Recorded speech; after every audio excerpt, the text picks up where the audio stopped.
The foundation of quantum mechanics is explained by the following experiment. Suppose we have a wall with two holes. Suppose we shoot marbles at it, one marble at a time. Behind the wall, we have a cloth. Each time a marble hits the cloth, we mark where it landed. As marbles hit the cloth in the same spot more than once, we mark the red mark darker.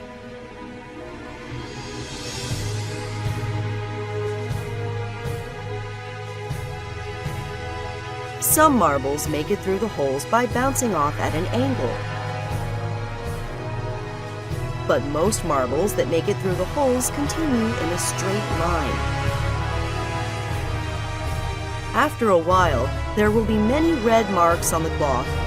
The darkest red marks will be directly behind the two holes. Now suppose the two holes are very narrow. Suppose the marble is very small. Now the result is very different.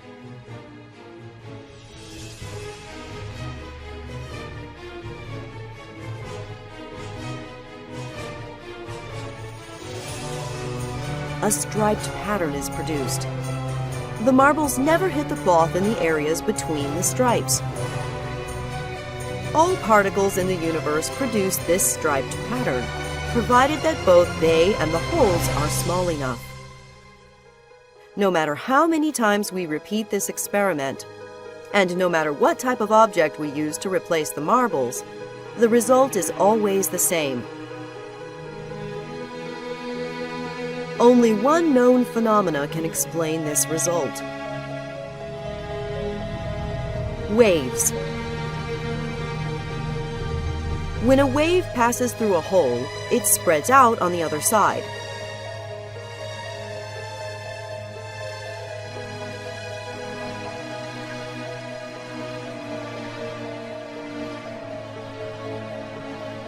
If there are two holes, two waves are produced.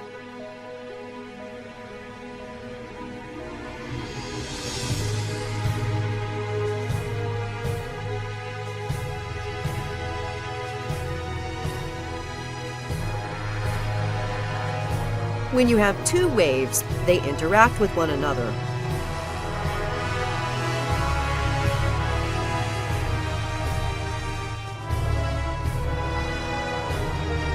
In some areas they strengthen each other, and in other areas they cancel each other out.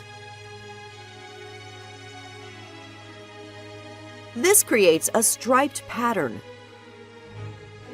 This is the exact same pattern that we saw before. This means that all objects really behave like waves.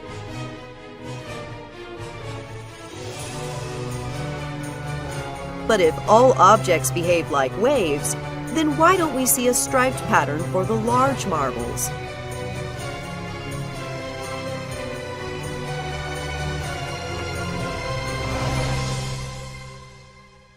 Large objects have much more energy than small objects. Waves have more energy by having a higher frequency.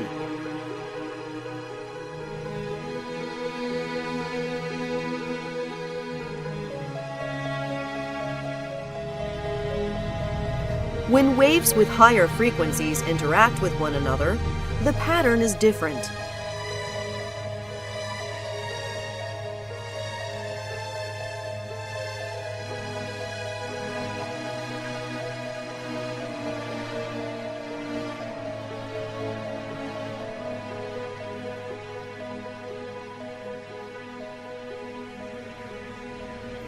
Large objects have more energy, and they therefore behave like high-frequency waves.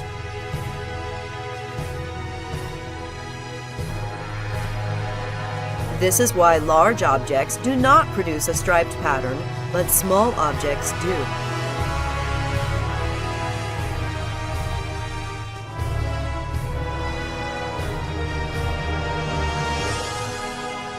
But there's still a problem. For a wave to produce a striped pattern, each wave must simultaneously pass through both holes, so that there will be two new waves that interact with one another.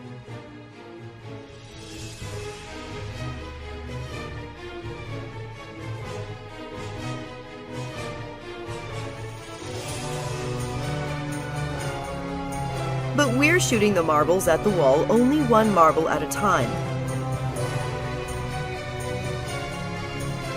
This means that each marble must somehow simultaneously pass through both holes in order to create the striped pattern.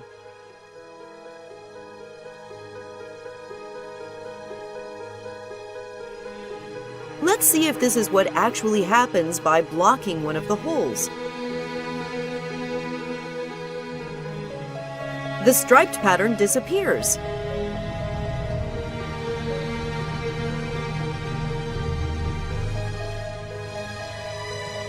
Most of the marks are now directly behind the one open hole.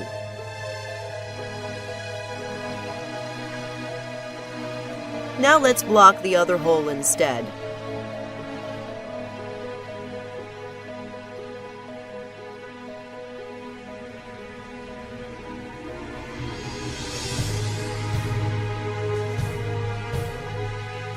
Again, the darkest lines are directly behind the one open hole.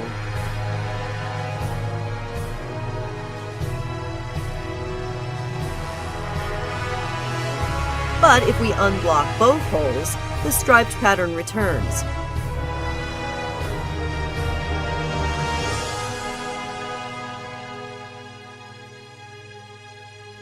Areas that were hit many times when one of the holes was blocked are now never hit when both holes are open.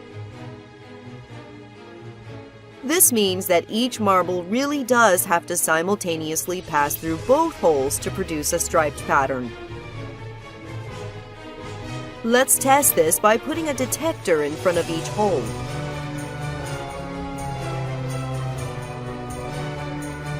We should expect that both detectors will simultaneously indicate that the marble passes through it. However, this is not what happens.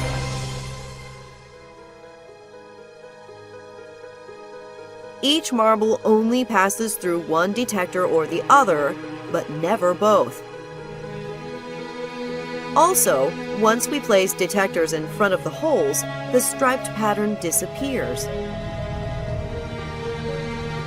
Now the darkest lines are directly behind the two holes, just as when we blocked one hole at a time. Let's try putting a detector in front of only one of the two holes. It turns out that having even just one detector has the same effect as having two detectors and causes the stripe pattern to disappear. Any attempt to discover which of the two holes the marble passes through forces the marble to pass through one hole or the other, and not both. One detector has the same effect as two because once we know if the marble passed through one hole, then we also automatically know whether or not it passed through the other one.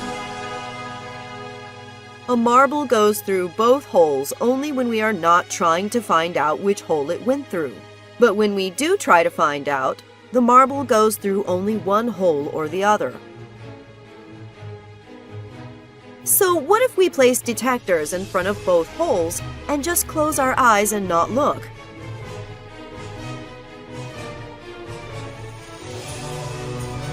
We don't know for sure what is happening when we are not looking, but we do know what the mathematics describing the waves tells us. When waves pass through a detector, the waves are altered so that they can no longer interact with one another.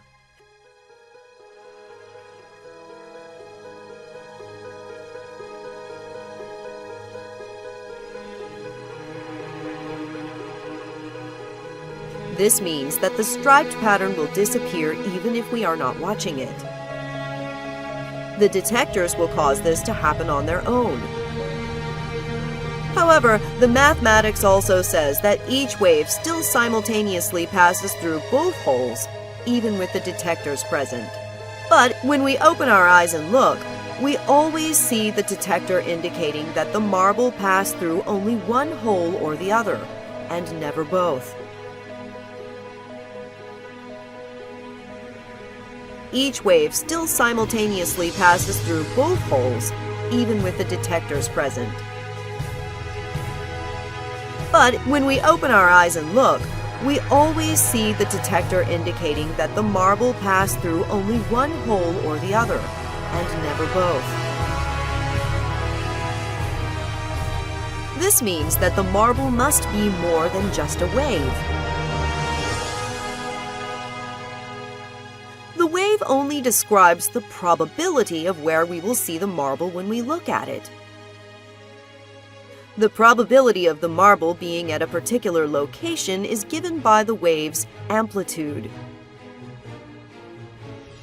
The higher the amplitude of the wave at a particular location, the higher the probability is that we will see the marble there when we look. This means that we can never simultaneously know both the position and the momentum. Before the wave hits the detector, we know exactly what direction the momentum is in. However, we know nothing about the object's position.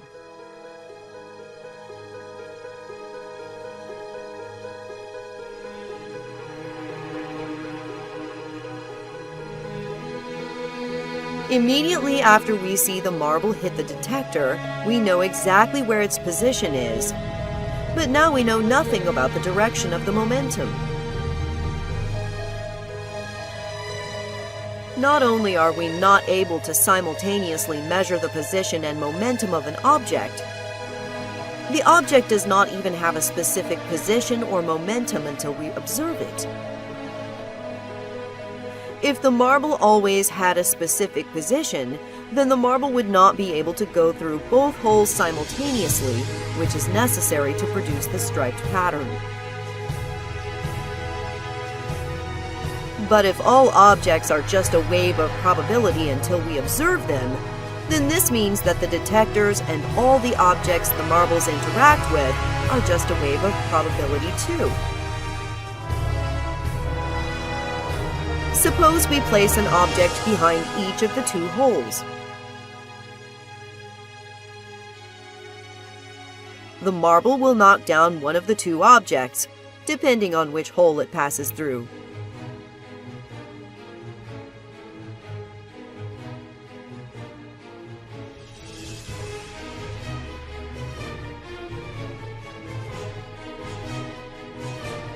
If we close our eyes and don't look, then the wave of probability passes through both holes, and each object being knocked down also becomes a wave of probability.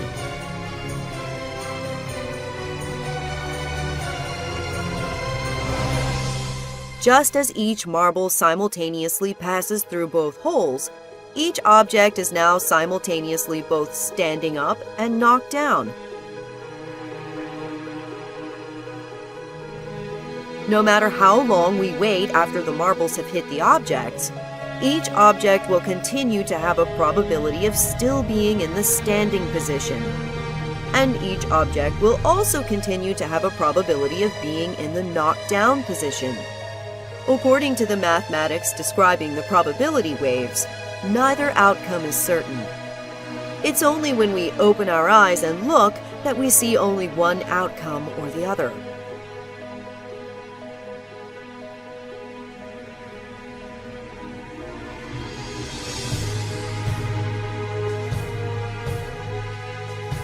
It's not just that we ourselves do not know the outcome until we look.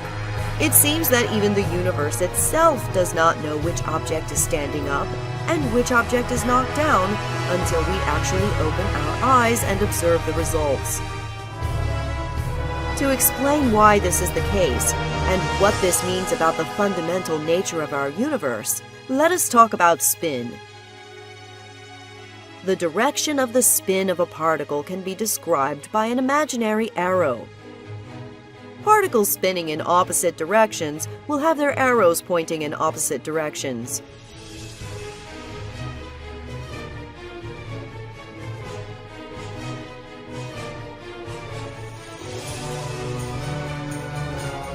particles are too small to see the spin directly with our eyes, but we can build detectors which tell us if the spin is in the direction of the red plate or if the spin is in the direction of the blue plate.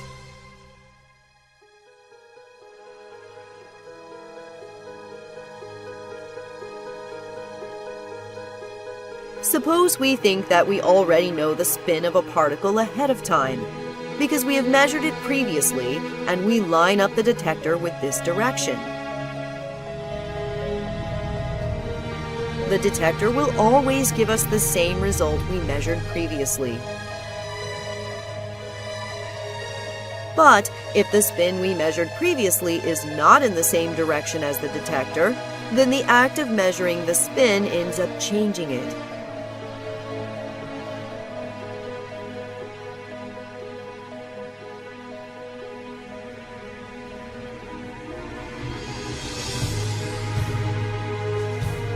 It is not possible to simultaneously measure the spin of a particle in more than one direction at a time. If we want to know the direction of the spin in the horizontal direction, then we need to rotate the detector.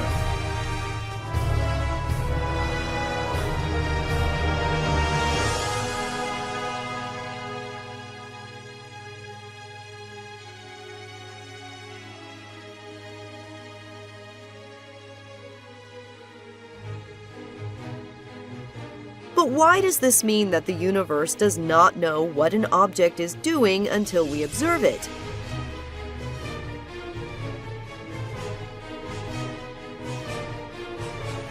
The answer lies in the fact that we can produce pairs of particles that always spin in opposite directions.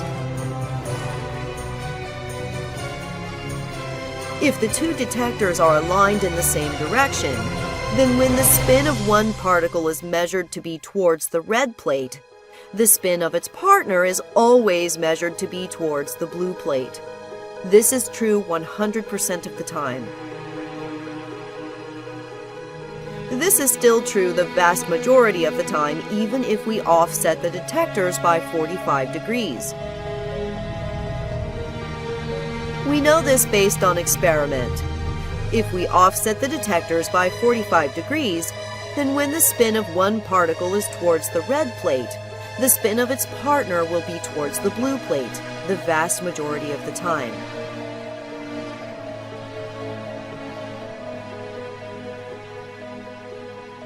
Suppose the two detectors are perfectly aligned with each other, and they are both in the diagonal position.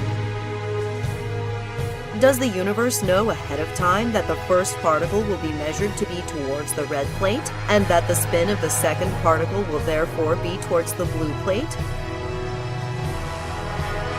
If the universe knows ahead of time that the spin of the second particle will be towards the blue plate, then this means that the universe must know that the spin of the first particle will probably be towards the red plate, even if we rotate its detector by 45 degrees, either into the vertical position or into the horizontal position.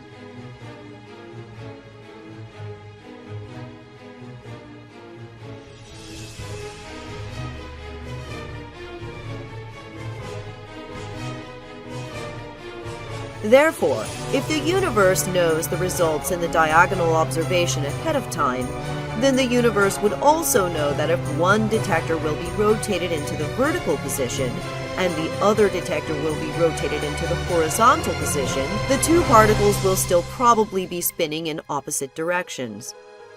But when we actually do the experiment, this isn't what happens. When the two detectors are offset by 90 degrees, there is no correlation between the measured spins of the two particles. When the two detectors are offset by 90 degrees, the spins of two particles are just as likely to read in the same direction as they are to read in opposite directions. Therefore, if we start out by assuming that the universe knows ahead of time what the measurements will be, this leads to a contradiction. Assuming that the universe knows the answers ahead of time implies that most of the time, the measured vertical spin of one particle must be in the opposite direction of the measured horizontal spin of the second particle.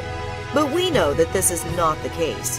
The apparent implication is that the universe cannot know ahead of time what the measurement of the spin will be, and the universe makes up its mind only when the spin is actually observed. The apparent implication is also that when the spin of one particle is measured, it sends an instantaneous message to its partner to spin in the opposite direction.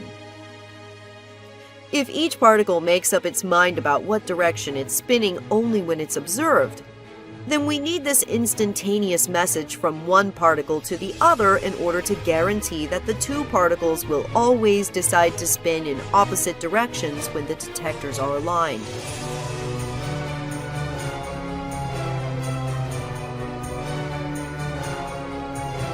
This is true no matter how far apart the two particles have traveled away from each other. Even if we wait until the two particles are on opposite sides of the universe before we make our observation, this instantaneous message still seems to occur. Until we observe the particles, their spins are nothing more than probabilities. But we need to observe only one of the two particles for both of them to simultaneously decide in what direction to spin.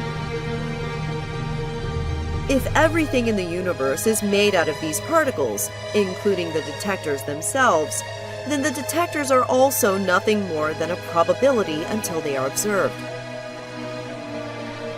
According to the mathematics describing the probabilities of the particles, passing through the detector is not what causes the particle's spin to decide to spin in one direction or the other. Passing through the detector entangles the detector to the particle, in the same way that the two particles are entangled to each other. The moment we look at the detector, it seems to send an instantaneous message to the particle, so that the detector's measurement will agree with the spin of the particle. This is the same way in which the two particles seem to send instantaneous messages to each other.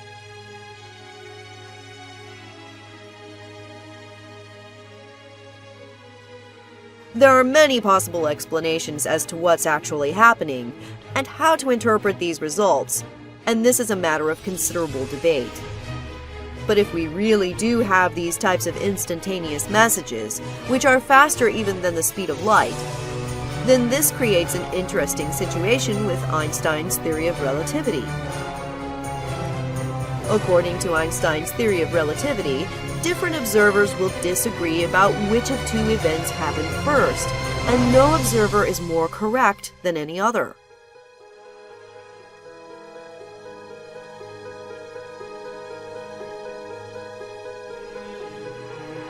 From one observer's point of view, the right particle was observed first and caused the left particle to change its spin. From another observer's point of view, the left particle was observed first and caused the right particle to change its spin. Therefore, we can't know which of these events is the cause and which of these is the effect, since both points of view are equally valid. In fact, according to quantum mechanics, we can't even know which particle is which. Suppose we have two particles in a container. Each particle does not have its own separate probability wave. There is only one probability wave, which describes the probability of measuring the two particles in every possible combination of positions. The probability that particle 1 will be in one position and that particle 2 will be in another position is exactly equal to the probability that the two particles will be in the swapped positions. Therefore, we cannot know if a particle we're observing is the same particle we measured earlier. If we think of our container as the entire universe, then this would imply that the universe consists of just one probability wave, governing the probability of all the particles in existence.